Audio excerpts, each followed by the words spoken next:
One reason I have you in this class doing a lot of exercises is because just to throw management stuff at you right away, just like in an intro to industrial organizational psychology class, if I were just going to throw human resources information at you right away, it would just be throwing, I think, the cart before the horse, meaning here's a whole profession for you. I'm going to teach it to you.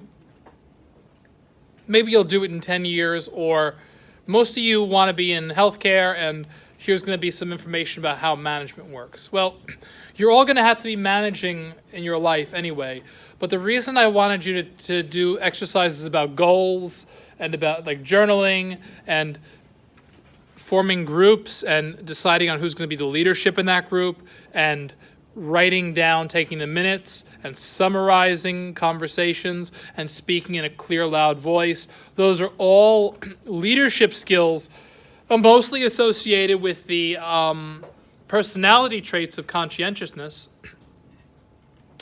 which are very important in developing and curating and being a manager, a leader of an organization.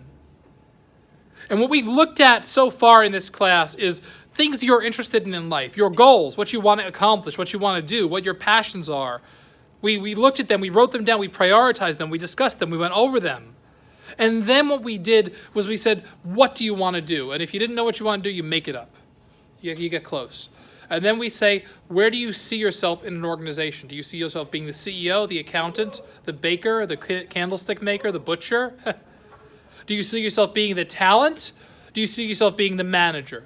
Do you see yourself hiring managers? Who are you definitely going to need to hire?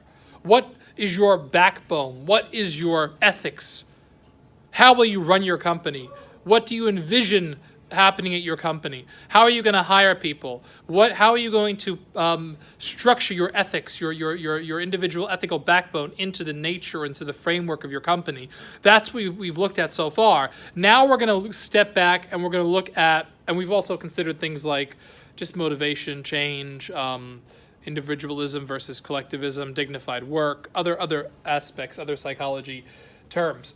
Now we're going to look more at the history of, and looked at, we also looked at the history in that reading I gave you, but we're going to look more at organizational behavior as a discipline, focusing first on management.